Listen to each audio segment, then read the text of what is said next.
To succeed in business, timing is everything. Planning ahead at least one quarter in advance allows you to anticipate challenges, allocate resources effectively, and execute with confidence. But it's not just about planning, it's about setting up flexible strategies that let you adjust along the way as market conditions are changing.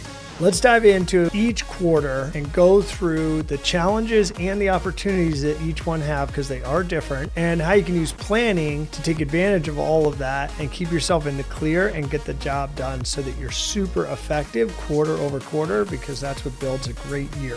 Q1 can be a tough quarter to execute because of slower spending after the holiday rush. And I like to think about it as people really don't start spending money until the second pay period after the holidays, which is like the February 15th, like second pay period outside. So you get paycheck February 1, and then February 15th, I think people are starting to get back into their normal household spending and action. It is crucial, though, to use that little window for rebuilding, reviewing your strategy, analyzing last year's data, and it's a good time to set some actionable goals for the entire year. Now, for us, that oftentimes is happening in Q4 of the prior year. We seem to get busy in marketing as people want to start, setting budgets and getting everything set for the next 4 quarters.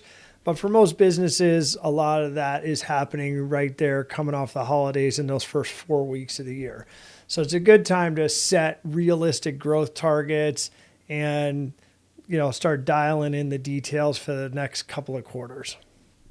Q2 is all about momentum. With spending picking up, it's time to execute on the growth strategies you laid out in Q1. This is a time to be launching campaigns, getting things into action, focus on scaling new customer acquisition efforts. It's the beginning of the year, you've got new relationships forming. It's the beginning of spring. People are open more to trying new stuff and meeting new people. It's a great time to be acquiring those new customers.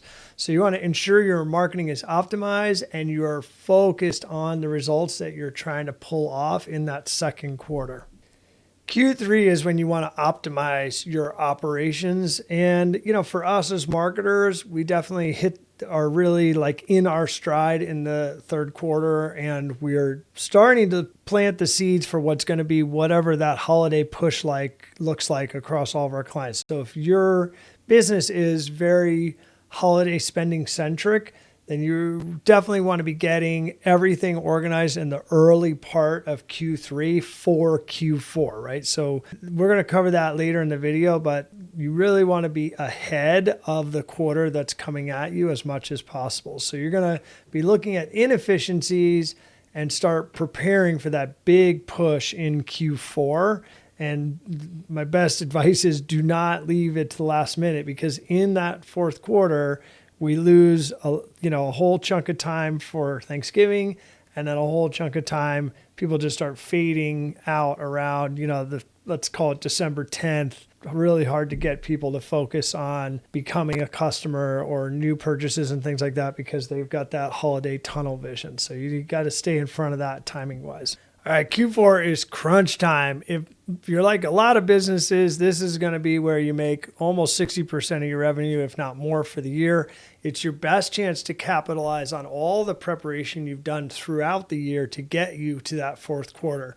So holiday shopping and major sales events are up and running, and you'll need to stay on top of all the details to execute and provide excellent customer service.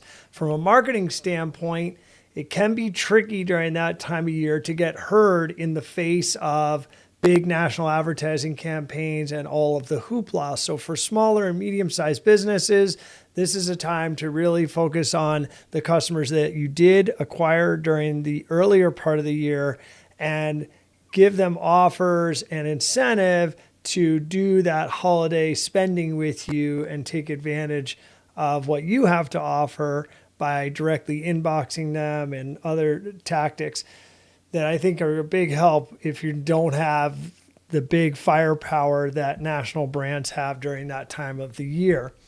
So either way, you definitely want to leave the year on a high note with your customers, do a great job with customer service, and make sure that they're going to be willing to come back and see you in the next year. Q1 is tough because it follows the set of high intensity, high energy sales periods of Q4, and consumer spending obviously is going to be down. So just from a cash flow standpoint, this is a tricky quarter for a lot of businesses to navigate.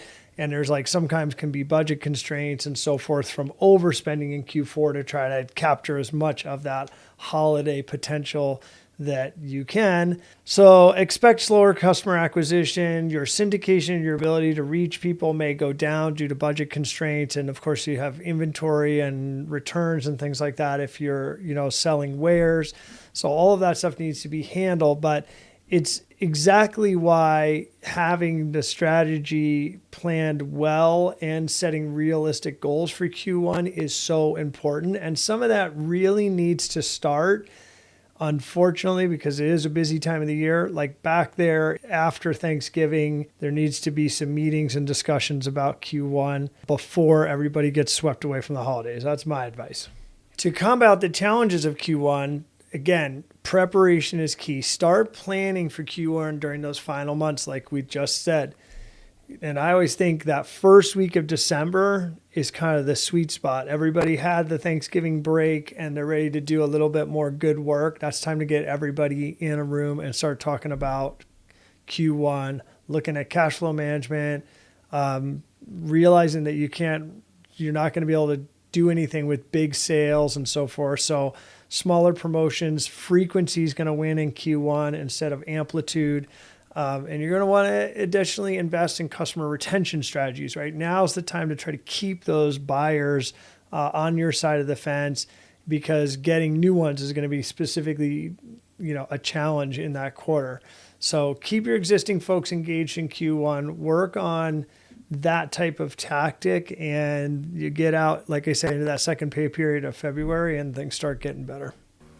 All right, and there you have it. How to plan and execute across all 4 quarters of the year. Kind of took this video quarter by quarter. I will say one thing to you that I like to do, which is instead of talked about every quarter, what the challenges are and potential solutions and kind of what each one feels like for most businesses. On our side, I like to look and take a process of doing kind of a rolling 90-day approach with all of our campaigns so that we're always looking out 90 days in any period. That kind of takes care of this whole conversation by way of just workflow.